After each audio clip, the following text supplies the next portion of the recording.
हरे कृष्णा दोस्तों, आपका स्वागत है आपके अपने चैनल गोविंद का रजिस्टर में। आज हम आपको महाराज दशरथ से जुड़ी एक अद्भुत जनश्रुति सुनाने जा रहे हैं। इस कथा में भक्ति, त्याग, सत्य और ईश्वर की कृपा का सुंदर संदेश छिपा है। तो आइए बिना किसी देर के शुरू करते हैं आज की कथा। बहुत समय पहले अयोध्या नगरी पर सूर्यवंशी राजा अज का शासन था। वह अत्यंत पराक्रमी, न्यायप्रिय और भगवान शिव के अनन्य भक्त थे। प्रातः काल हो या संध्या, राजकाज कितना भी महत्वपूर्ण क्यों न हो, वह भगवान शिव की आराधना किए बिना अन्न जल ग्रहण नहीं करते थे। उनकी भक्ति इतनी गहरी थी कि दूर दूर तक ऋषि मुनि भी उनका सम्मान करते थे। उन्हीं दिनों लंकापति रावण अपने बल और पराक्रम के मद में चूर होकर एक एक राजा को युद्ध की चुनौती देता फिर रहा था। जब उसे राजा अज की वीरता का समाचार मिला तो उसने सोचा, देखता हूँ यह अज कितना बड़ा योद्धा है। एक दिन वह अयोध्या पहुंचा। उस समय राजा अज नदी के तट पर भगवान शिव की पूजा में लीन थे। रावण कुछ दूरी पर खड़ा होकर उनकी पूजा समाप्त होने की प्रतीक्षा करने लगा। तभी उसने देखा कि पूजा के अंत में राजा अज ने अपनी अंजलि का जल सामने अर्पित करने के स्थान पर अपने पीछे की ओर फेंक दिया। यह देखकर रावण चकित रह गया। उसने मन ही मन सोचा, ऐसा कौन करता है? अवश्य ही इसके पीछे कोई रहस्य है। पूजा समाप्त होते ही वह राजा अज के सामने पहुंचा और बोला, राजन, मैं आपसे युद्ध करने आया था, लेकिन पहले मेरी जिज्ञासा शांत कीजिए। आपने जल पीछे की ओर क्यों अर्पित किया? राजा अज शांत स्वर में बोले, रावण, जब मैं ध्यान में था तब मुझे यहाँ से 1 योजन दूर जंगल में एक गाय दिखाई दी। एक सिंह उस पर झपटने ही वाला था। उस असहाय गौ माता की रक्षा के लिए मैंने भगवान शिव का स्मरण करते हुए यह जल पीछे की ओर अर्पित किया। भगवान की कृपा से वही जल बाण बनकर सिंह का वध कर आया। रावण को उनकी बात पर विश्वास नहीं हुआ। वह तुरंत पुष्पक विमान से उस दिशा में गया। वहां पहुंचकर उसने देखा कि एक गाय निश्चिंत होकर घास चर रही थी और पास ही एक विशाल सिंह मृत पड़ा था। उसके शरीर में बाण धसे हुए थे, जबकि आसपास कोई शिकारी भी नहीं था। यह दृश्य देखकर रावण कुछ क्षणों के लिए मौन रह गया। उसने मन ही मन सोचा, जिस राजा का संकल्प ही अस्त्र बन जाए, जिसे स्वयं भगवान शिव का ऐसा आशीर्वाद प्राप्त हो, उसे युद्ध में हराना असंभव है।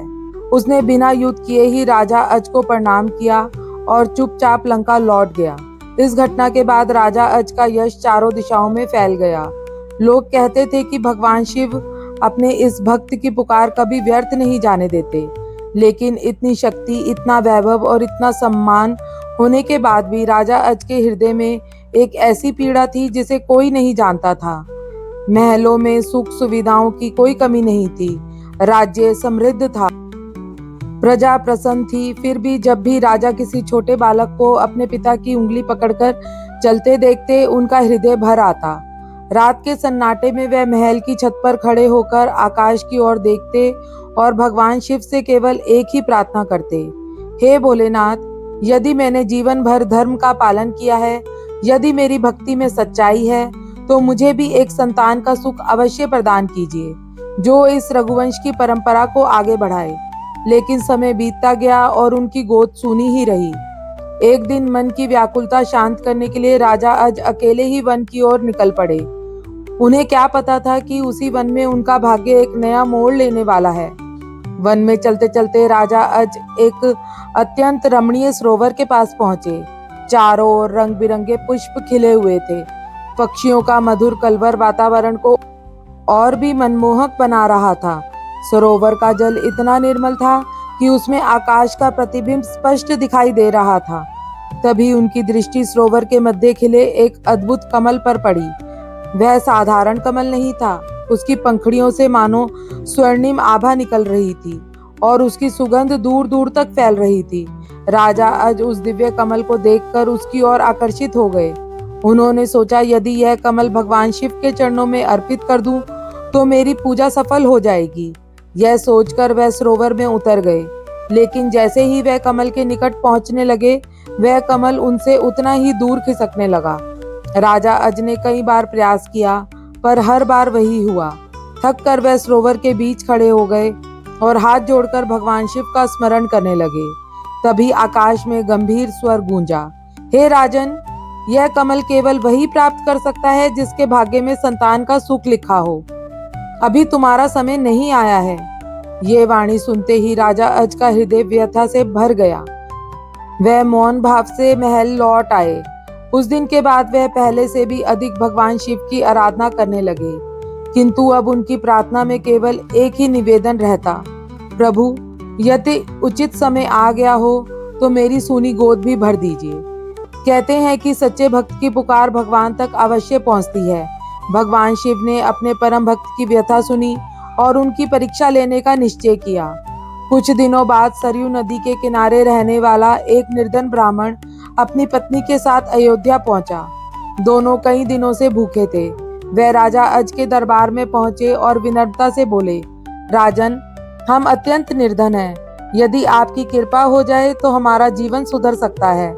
राजा अज ने तुरंत खजांची को आदेश दिया कि उन्हें स्वर्ण मुद्राएं देकर सम्मान पूर्वक विदा किया जाए, लेकिन ब्राह्मण ने हाथ जोड़कर कहा, राजन, मैं प्रजा के धन का दान स्वीकार नहीं करूंगा।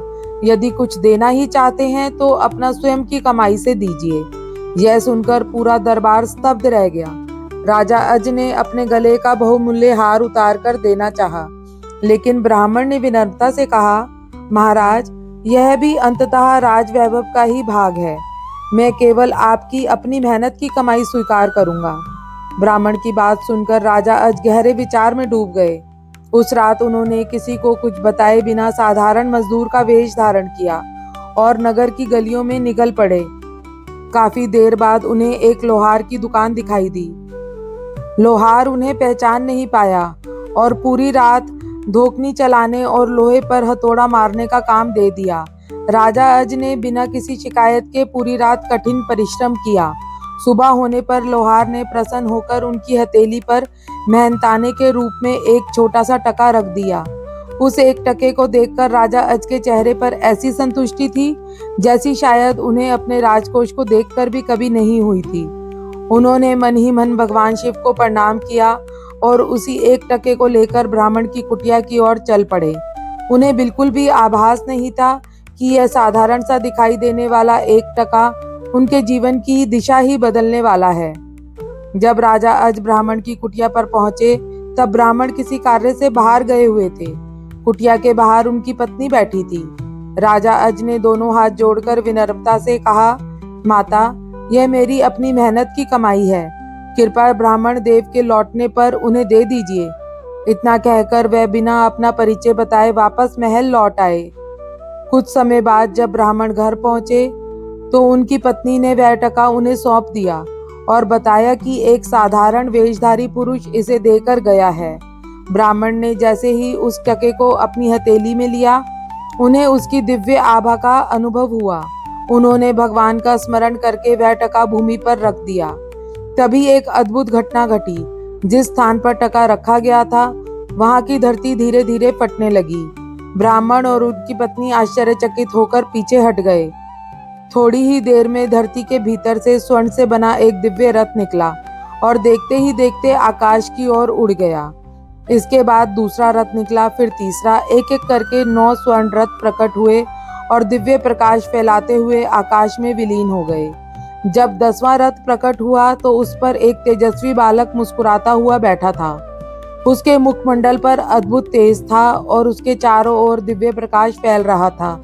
यह रथ आकाश की ओर नहीं गया, बल्कि ब्राह्मण की कुटिया के सामने ही रुक गया। ब्राह्मण ने श्रद्धा पूर्वक उस बालक को अपनी गोद में उठा लिया। उनके हृदय में तुरंत यह भाव जागा कि यह कोई साधारण बालक नहीं, बल्कि ईश्वर की विशेष कृपा है। अगले ही दिन वह उस दिव्य बालक को लेकर राजा अज के दरबार में पहुंचे। राजा अज ने बालक को देखा तो उनकी आंखें भर आई। ब्राह्मण ने हाथ जोड़कर कहा, राजन, यह बालक आपकी सच्ची भक्ति, निष्काम सेवा और ईमानदारी से अर्जित कमाई का फल है। इसे स्वीकार कीजिए। भगवान ने आपकी सूनी गोद भर दी है। कहते हैं कि राजा अज ने जैसे ही उस बालक को अपनी गोद में लिया, उसी क्षण पूरे राजमहल में शंख और घंटियों की ध्वनि गूंज उठी। वातावरण सुगंधित हो गया और अयोध्या की प्रजा आनंद से झूम उठी। राजमहल में उत्सव मनाया गया, ब्राह्मणों को दान दिया गया और निर्धनों को भरपेट भोजन कराया गया। जनश्रुति है कि यही दिव्य बालक आगे चलकर महाराज दशरथ कहलाए, जिनके घर स्वयं भगवान श्री हरि ने श्री राम के रूप में अवतार लेकर पृथ्वी को धन्य किया। इसलिए कहा जाता है कि सच्ची भक्ति, निष्काम कर्म और ईमानदारी से कमाया हुआ एक छोटा सा पुण्य भी भगवान की कृपा से अनंत फल दे सकता है। यदि आपको महाराज दशरथ से जुड़ी यह कथा पसंद आई हो तो कमेंट में अवश्य लिखें जय श्री राम। वीडियो को लाइक और शेयर करें, और यदि आप हमारे चैनल गोविंद का रजिस्टर पर नए हैं तो इसे सब्सक्राइब करना बिल्कुल ना भूलें। हम फिर मिलेंगे ऐसी ही एक और सुंदर कथा के साथ। तब तक के लिए राधे राधे, जय श्री राम।